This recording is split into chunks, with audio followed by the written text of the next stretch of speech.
Deb, your word for happiness is gratitude. Tell Mhm. us what gratitude means to you. Well, first, I'm going to talk a little bit about happiness because, yeah, we can be happy. Yay, we can be happy. We can be sad. I mean, all of those various things. But I think it's more important that no matter what, that we're grateful. But we need to be grateful for the things we're happy for, right? Don't just, you know, think, well, yeah, it's great, but be truly grateful and show gratitude, even if no one sees it. Maybe in your head say, hey, thanks for this great house. Thanks for my pets. Thanks for my husband. All of those various things. And really realize that it could be gone in an instant. Like I said, when I got septic shock, the surgeon, different surgeon, not the one I really like, he refused to do surgery. He said, why? She's going to be dead in a couple hours. And my oncologist got in his face and said, you will do whatever you need to do. Obviously, he did. And do I complain? Do I whine? Yes. Ask my husband, right? It is more important to show gratitude and to be grateful, even if it's just the little things. I was grateful that I got an extra hour's sleep today because I wore myself out at the baseball game yesterday. So, what are those little things? Start your day. What am I grateful for? And end your day with what was I grateful for? And again, it doesn't have to be earth shaking, I won the lottery type of thing. It can be, I had a really good piece of cake, just whatever it is.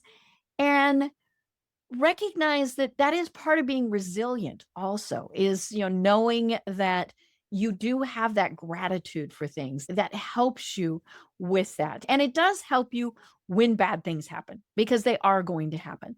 Just be grateful for the things that you can be grateful for. Another thing I love you said earlier was one, not being the poster child for cancer, but Mhm. also also living the definition of, yeah, that was a part of my life. And Mhm. yes, it's part of things I'm Right. going through, but Mhm. that's still just one Mhm. part of who Right. I am. Right.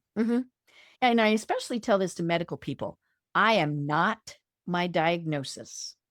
One of the times when I was in seeing my surgeon for a checkup, I heard the young ladies out, and they're all younger than me. So heard the young ladies out in the hall say, the thyroid cancer is in 4. Not even person, just the thyroid cancer is in room 4.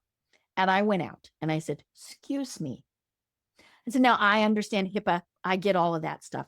And I said, but please do not ever think that I am just my diagnosis, because then that's all you're treating. And of course, a truly good medical care provider is treating the whole body, physical and mental, all of those things. And so if they're thinking, well, she is just this cancer patient, this diagnosis, then they're forgetting that there's so much more. And it's the same thing with friends and people who know me. I had somebody come up to me and it was really funny. Hadn't seen him in a while. And he came up and he says, so do you still got that cancer thing? I was kind of look, and I said, well, yeah, it's stage 4. I'll have it forever. Well, then, of course, he didn't know what to do.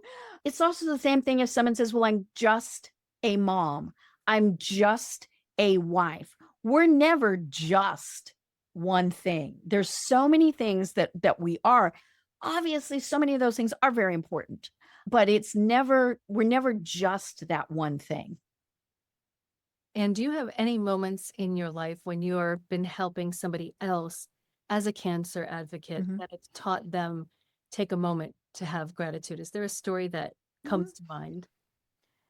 I was working with somebody recently, and she was feeling kind of down, and she's several years out from her initial diagnosis. And I told her, I said, you're still here and able to do many of the things that you love.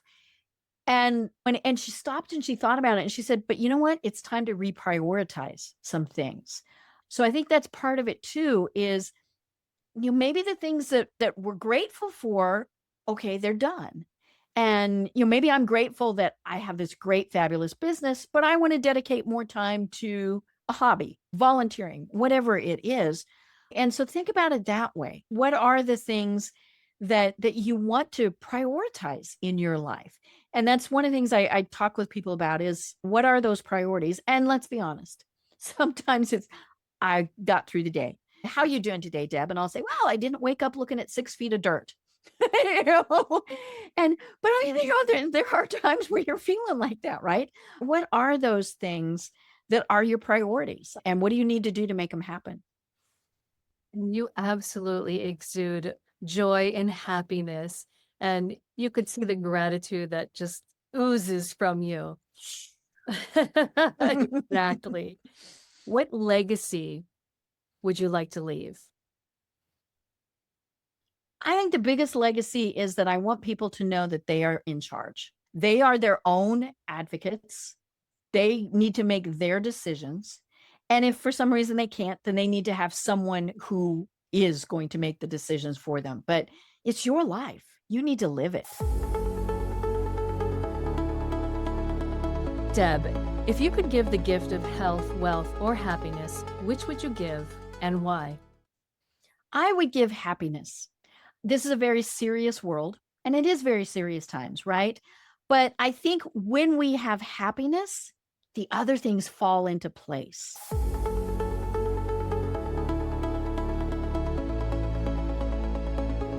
Now we have a question from our previous guest. What tip could you give to live more consciously? Stop and smell the roses, right? Be aware of what's going on in your life. It gets pretty easy to just kind of drift along, especially if we're not feeling well, but be conscious of things. Go out and take walks. Take your headphones out, folks, and listen for the birds. How many can you identify? What's going on? So just really recognize what is there, what's the ground feel like underneath your feet? What are your steps? Is there sunshine? Is there a breeze? What's going on in the world, and really soak all of that in. Deb, thank you so much for being a guest today. I'm so excited to share your story, to share your joy, to share your resilience so gratefully with such freedom. Well, thank you. Like I said, I am so honored to be a guest because what you're talking about is so incredibly important. Thank you. And I am hoping that we'll see you again on one of our upcoming panels. With Ooh, I'd love that. Terrific. We'll see you then. Bye-bye. Across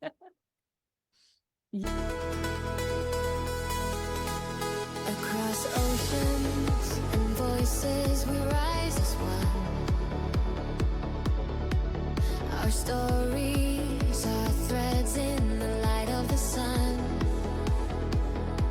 Each lesson we live, each truth we reveal, become strength for another, our power to heal, interviews to inspire, reflections that ignite.